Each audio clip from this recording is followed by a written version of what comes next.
Hello everyone, स्वागत है आप सभी का हमारे यूट्यूब चैनल में एक बार पुनः।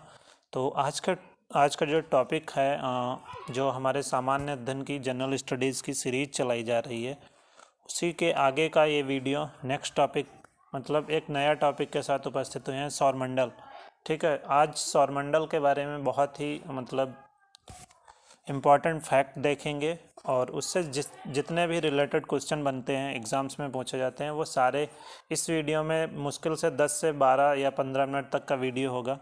आप कोई लोग स्किप इसको मत करिएगा और बिल्कुल वीडियो देखिएगा, और जिससे कि आप सभी को सौरमंडल जो टॉपिक है इससे सारे क्वेश्चन आपके कवर हो जाएं। ठीक है,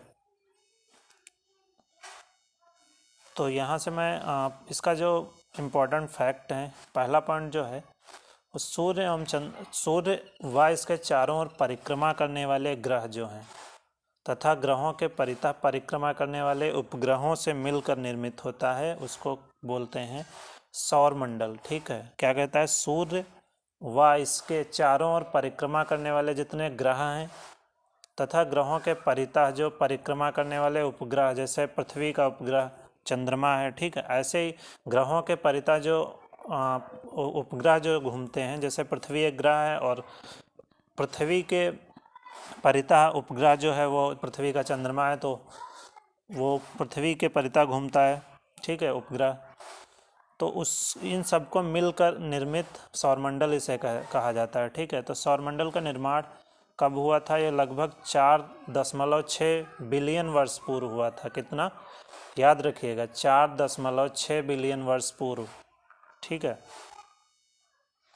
अब यहाँ पे हम देख लेते हैं सौरमंडल मतलब क्या, इसमें क्या क्या चीज़ें हैं। ये मान लिया हमारा ये सन है। ठीक है, ये सन है, तो सबसे पहले जो ग्रह पड़ता है वो बुध है, उसके बाद में शुक्र है। ये मतलब अपने अक्ष पे तो घूमते ही हैं ये, और फिर सूर्य के भी चक्कर लगाते हैं। ठीक है, नेक्स्ट मतलब सबसे नज़दीक पूछा जाए सूर्य के तो बुध ग्रह है, उसके बाद में शुक्र है, फिर उसके बाद में पृथ्वी ये हमारी है। पृथ्वी पे जो मतलब ये नीली दिखाई पड़ती है, इस पे लगभग 70% पानी है। ठीक है, इसलिए इसका जो रंग है ये नीला दिखाई पड़ता है। नेक्स्ट इसके बाद में पृथ्वी के बाद में सूर्य से नज़दीकी दूरी पे मंगल पड़ता है, और ये जो छोटे छोटे पॉइंट बने हुए हैं इसको क्षुद्र पट्टी कहते हैं। ठीक है, क्षुद्र पट्टी। और फिर इसके बाद में बृहस्पति, जो कि सबसे बड़ा ग्रह है। ठीक है, सबसे छोटा ग्रह बुध है। आप सभी को फिर से बताते हैं, सबसे छोटा पूछा जाता है तो ये सबसे छोटा बुध ग्रह है और सबसे बड़ा बृहस्पति। ठीक है, क्रम भी पूछ लिया जाता है तो आप लोग याद रखिएगा। ये बुध मतलब सूर्य से बढ़ते हुए, तो सबसे पहले बुध, फिर शुक्र, फिर पृथ्वी, देन मंगल, देन बृहस्पति, फिर शनि। ठीक है, फिर अरुण, फिर वरुण। ठीक है, और भी आप सभी देख लीजिएगा। जो आकार है वो सबसे मतलब आकार में देख लेते हैं, सबसे जो बड़ा है वो बृहस्पति है, उसके बाद में शनि। ठीक है, उसके बाद में अरुण है, उसके बाद में वरुण है। वरुण के बाद में जो हमारे 5वें पे नंबर पे आता है वो पृथ्वी है, फिर शुक्र है, देन मंगल है, फिर बुध है। ठीक है, और पृथ्वी की जो सिस्टर कहा जाता है वो शुक्र को कहा जाता है, शुक्र ग्रह को, क्योंकि ये आकार में लगभग पृथ्वी के समान है।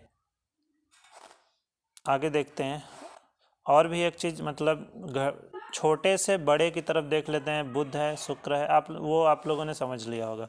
आगे चलते हैं, ये जो छोटे छोटे ये छिद्र हैं, ये कपूर बेल्ट बोला जाता है इनको, कूपर बेल्ट। नेक्स्ट पॉइंट है 14 से 15 अगस्त 2006 के मध्य प्राग चेक गणराज्य, मतलब ये मध्य प्राग को चेक गणराज्य में है ये, संपन्न अंतर्राष्ट्रीय खगोलीय संघ IAU की 26वीं महासभा की बैठक में ग्रहों की श्रेणी से हटाकर बौना ग्रह की श्रेणी में डाल दिया गया। किसको मतलब कहा जा रहा है बौना ग्रह की श्रेणी में किसको डाल दिया गया, तो ये प्लूटो। ठीक है, तो टोटल आपको मैंने टोटल कितने ग्रह हैं ये चीज़ नहीं बताएं। 1 2 3 4 5 6 7 8 8 ग्रह हैं। पहले 9 ग्रह थे 2006 से पहले। तो इसको जो बैठक थी महासभा, इसने प्लूटो को ये बौना ग्रह में था शामिल, तो इसको हटा दिया गया। ठीक है,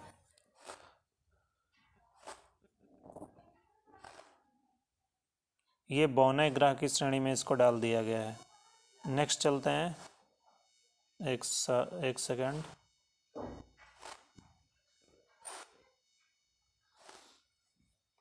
तो सॉरी, हाँ, डिस्टर्बिंग के लिए। नेक्स्ट पॉइंट है बृहस्पति, शनि, यूरेनस तथा नेपच्यून।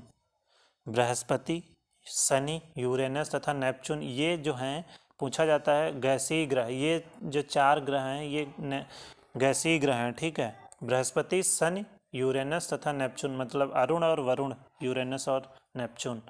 ठीक है, नेक्स्ट पॉइंट अगला, हमारे सौरमंडल के सभी ग्रहों में जिस ग्रह का मध्य घनत्व, मतलब कह रहा है किस ग्रह का मध्य घनत्व जो है वो सबसे ज़्यादा है, सबसे ज़्यादा, तो ये पृथ्वी का सर्वाधिक 5.5 ग्राम प्रति सेंटीमीटर क्यूब है।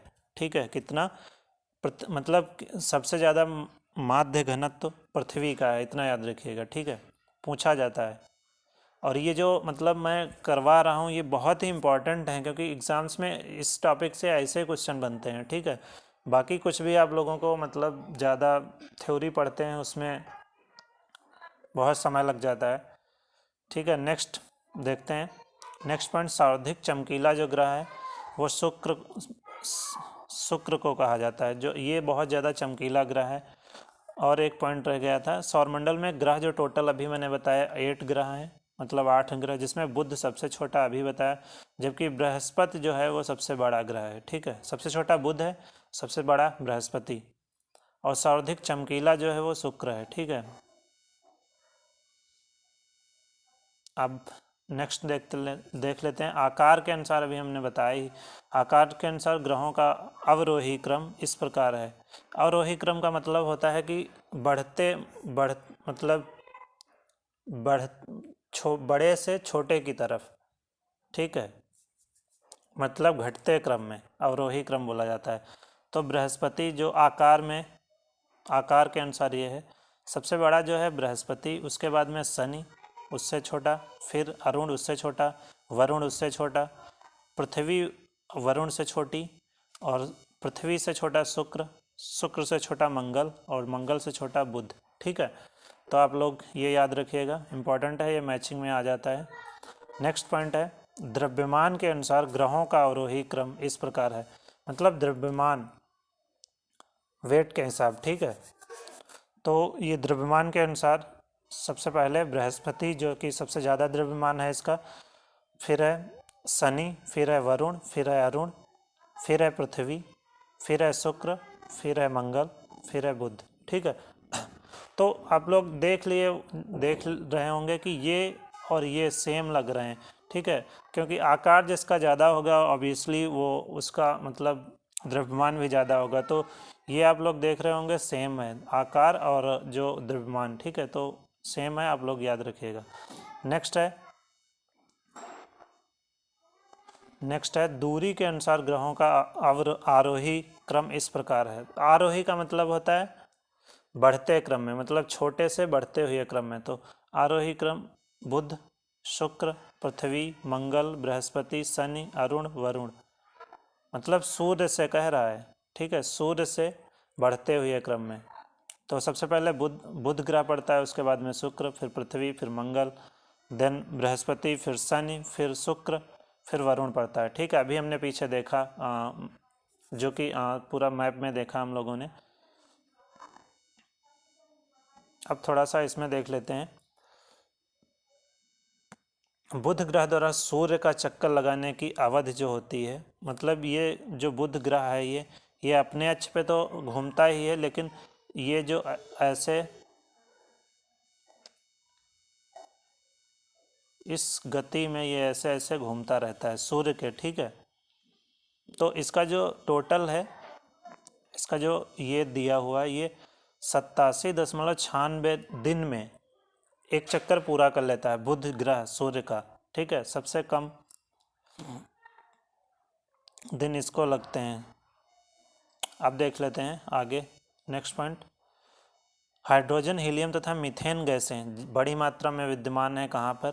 बृहस्पति तथा शनि ग्रह पर जो हाइड्रोजन, हीलियम तथा मीथेन गैसें सबसे ज़्यादा मात्रा में पाई जाती हैं। ठीक है, बृहस्पति शनि ग्रह 2 ऐसे ग्रह हैं जिस पे हाइड्रोजन, हीलियम तथा मीथेन गैसें प्रचुर मात्रा में विद्यमान है। बृहस्पति शनि याद रखिए आप लोग। अब कुछ और इम्पोर्टेंट फैक्ट देख लेते हैं। ये परीक्षा की दृष्टि से बहुत ही महत्वपूर्ण है, देख लीजिए, बहुत ही केयरफुली देखिए, क्योंकि यहीं से क्वेश्चन आता है और आप लोग करके नहीं आते हैं, गलत करके चले आते हैं। तो देखिए, छठी शताब्दी ईस्वी के जिस प्रसिद्ध भारतीय खगोलविद ने यह बताया था कि चंद्रमा पृथ्वी का चक्कर लगाता है और पृथ्वी सूर्य की परिक्रमा करती है, किसने बताया था? तो ये इनका नाम है वराहमिहिर ने। ठीक है, याद रखिएगा, ये भारतीय खगोलविद थे। ठीक है, वराहमिहिर, इन्होंने बताया था कि चंद्रमा जो है पृथ्वी का चक्कर लगाता है और पृथ्वी सूर्य की परिक्रमा करती है। ठीक है, क्योंकि पृथ्वी एक ग्रह है और चंद्रमा जो है पृथ्वी का उपग्रह है, तो वो पृथ्वी के परिता घूमता रहता है चंद्रमा। ठीक है, और पृथ्वी जो है वो सूर्य की परिक्रमा करती है। नेक्स्ट पॉइंट, ग्रहों की गति से संबंधित नियमों का प्रतिपादन किसने किया? ये हैं जोहान्स केपलर ने। केपलर आता है सीधा सीधा ऑप्शन में, ये कई बार पूछा गया है, याद रखिए आप लोग। ग्रहों की गति से संबंधित नियमों का प्रतिपादन जोहान्स केपलर ने किया। ठीक है, नेक्स्ट है गुरुत्वाकर्षण तथा गति के 3 नियमों का प्रतिपादन किसने किया? ये आइजैक न्यूटन ने। ये भी आप लोग इससे परिचित होंगे, ये क्वेश्चन बहुत ही कई बार पूछा गया है। ये भी आइजैक न्यूटन ने क्या इन्होंने किया? गुरुत्वाकर्षण तथा गति के 3 नियमों का प्रतिपादन न्यूटन ने। आप लोग 10th या 9th क्लास में इसके बारे में, न्यूटन के बारे में पढ़ा होगा, तो याद भी होगा आप सभी को, न्यूटन के 3 नियम। ठीक है, अब देखते हैं नेक्स्ट पॉइंट। चंद्रमा पृथ्वी जब चंद्रमा सूर्य और पृथ्वी के बीच आ जाता है, ठीक है, जब बीच में आ जाता है, चंद्रमा सूर्य और पृथ्वी के बीच में आ जाता है, जिससे सूर्य का प्रकाश पृथ्वी तक नहीं पहुंच पाता, तब उसे कहा जाता है सूर्य ग्रहण। ठीक है, सूर्य ग्रहण कहा जाता है, मतलब सूर्य और पृथ्वी के बीच में जब चंद्रमा आ जाता है, जिससे सूर्य का जो प्रकाश है वो पृथ्वी तक नहीं पहुंच पाता, उसे इस प्रक्रिया को सूर्य ग्रहण कहते हैं। ठीक है, तो आई होप ये तो बहुत क्वेश्चन ये हर एग्ज़ाम में पूछा जाता है, आप लोग याद रखिएगा इसको बहुत अच्छे से, लोग इसमें कंफ्यूज रहते हैं। ठीक है, नेक्स्ट पॉइंट है सूर्य का वह बाहरी भाग जो केवल सूर्य ग्रहण के समय दिखाई देता है, उसे क्या कहते हैं? कोरोना। ठीक है, आप लोग इससे परिचित होंगे। ठीक है, सूर्य का बाहरी भाग जो है केवल सूर्य ग्रहण के समय दिखाई देता है, उसे क्या कहते हैं? कोरोना। ये वो वाला कोरोना नहीं है। ठीक है, जो कोविड-19 पैंडमिक जो अभी महामारी चल रही है। ठीक है, नेक्स्ट देखते हैं सूर्य ग्रहण के समय जब चंद्रमा सूर्य को पूर्णतः ढक लेता है के कुछ ही सेकंड पूर्व एवं कुछ सेकंड बाद दिखाई देता है, इसको क्या बोलते हैं? हीरक वलय, डायमंड रिंग। नेक्स्ट देख लेते हैं, ये हमारा सूर्य है, सन। इसके बारे में थोड़ा सा देख लेते हैं। इसकी जो माध्य त्रिज्या है ये आप सभी को ज्ञात होनी चाहिए, 6,95,508 किलोमीटर है। ठीक है, कितनी? 6,95,508 किलोमीटर। और इसका जो ये सौरमंडल के केंद्र में है, मतलब सौरमंडल अभी हम लोगों ने देखा किसको सौरमंडल कहते हैं, तो ये जो सूर्य है सौरमंडल के सेंटर में है, केंद्र में। ठीक है, और इसका जो सतह का तापमान 5500 डिग्री सेंटीग्रेड है, जो कि बहुत है, बहुत ही ज़्यादा है। नेक्स्ट है ऊर्जा का स्रोत नाभिकीय संलयन है। ये जो ऊर्जा का स्रोत है वो नाभिकीय संलयन है। नेक्स्ट है, आँखों से दिखाई देता है प्रकाश मंडल, और ये है पृथ्वी से 109.2 गुना बड़ा है। ये हमारी जो पृथ्वी है पूरी, इससे भी सूर्य 109.2 गुना बड़ा है। तो अंदाज़ा लगा सकते हैं कि सूर्य कितना बड़ा है। नेक्स्ट है इम्पॉर्टेंट फैक्ट एग्ज़ाम के दृष्टिकोण से, जिन ग्रहों के कोई उपग्रह नहीं है उसका वो कौन कौन है? बुध है, मर्क्यूरी और शुक्र, वेनस। ये पूछा गया है बहुत बार एग्जाम में, इसको अच्छे से याद रखिएगा आप लोग। जिनके कोई उपग्रह नहीं है, जैसे पृथ्वी का एक ही उपग्रह है चंद्रमा, ठीक है। और अभी रिसेंटली ऐड हुआ है जो पूछा जाता है कि सबसे ज़्यादा ग्रह कौन से ग्रह के सबसे ज़्यादा उपग्रह हैं, तो वो अब पहले तो बृहस्पति के थे, लेकिन अब किसके हो गए हैं बताइएगा आप लोग? अब हो गए हैं शनि के, ठीक है। शनि के सबसे ज़्यादा उपग्रह हो गए हैं 82 अप्रॉक्स, ठीक है।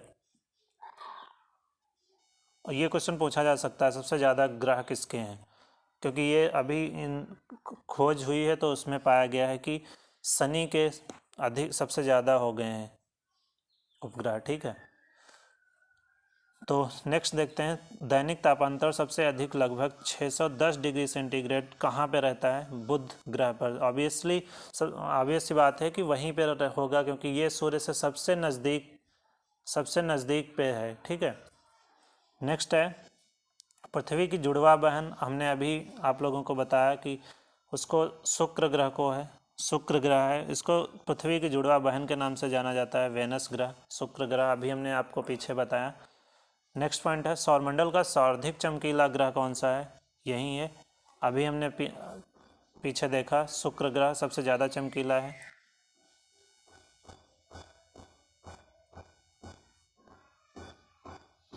नेक्स्ट है भोर का तारा। ये जो शुक्र ग्रह है इसको कई नामों से जानते हैं, मतलब पृथ्वी की सिस्टर और सबसे चमकीला ग्रह, और भोर का तारा मतलब मॉर्निंग स्टार और इवनिंग स्टार, इसको भी मतलब शुक्र ग्रह को ही कहा जाता है, ठीक है। वर्तमान समय में सौरमंडल का सर्वाधिक गर्म ग्रह शुक्र है, ठीक है। अभी प्रेजेंट टाइम पे सबसे ज़्यादा शुक्र ग्रह गर्म है। ग्रहों की सामान्य दिशा के विपरीत सूर्य का पूर्व से पश्चिम मतलब विपरीत दिशा एंटी क्लॉकवाइज दिशा में परिक्रमण करता है। ये जो है शुक्र जो है, इससे कई सारे क्वेश्चन तैयार होते हैं। ये उल्टा मतलब एंटी क्लॉकवाइज सूर्य की परिक्रमा करता है, ठीक है। नेक्स्ट है, शुक्र के वायुमंडल में मुख्यतः कार्बन डाइऑक्साइड का ही संकेंद्रण है। किसका? कार्बन डाइऑक्साइड का, तथा तापमान 4000 डिग्री सेंटीग्रेड से अधिक रहता है। इस कारण शुक्र पर उत्पन्न होती है क्या? ये पूछ रहा है, सब शुक्र पर क्या उत्पन्न होती है? तो प्रेशर कुकर की दशा, ठीक है। नेक्स्ट है, प्रकाश वर्ष का मात्रक। ये तो बहुत पुराना, मतलब हर बार एग्जाम में पूछा जाता है, दूरी। प्रकाश वर्ष का मात्रक, प्रकाश मतलब किस में नापा जाता है? तो दूरी में, ठीक है। प्रकाश की इकाई दूरी, ऐसे सारे बहुत सारे क्वेश्चन बनते हैं। तो प्रकाश वर्ष का मात्रक दूरी हो, ठीक है। तो हमने आज देख लिया, सौरमंडल के बारे में देख लिया, और बहुत इम्पोर्टेंट चीज़ें देखी, ठीक है। तो अब अगले जो वीडियो में मिलेंगे एक नए टॉपिक के साथ, और ये बहुत ही शॉर्ट छोटे वीडियो हैं। तो ये कम छोटे वीडियो लेकिन हैं बड़े काम के, ठीक है। तो आप सभी को देखने से पता चल रहा होगा, क्योंकि जो एग्ज़ाम के दृष्टिकोण से बहुत ही महत्वपूर्ण फैक्ट यहीं सारे एग्ज़ाम में पूछे जाते हैं, ठीक है। हर बार रिपीट हो रहे हैं, ठीक है। तो आज और चैनल पर अगर कोई नया हो तो सब्सक्राइब कर दे ज़रूर, क्योंकि ये बहुत ही इम्पोर्टेंट वीडियो हैं आप सभी के लिए, सामान्य अध्ययन मतलब जनरल स्टडीज़ के लिए। तो चलते हैं, आज के लिए इतना ही, मिलते हैं अगले वीडियो में, बाय बाय।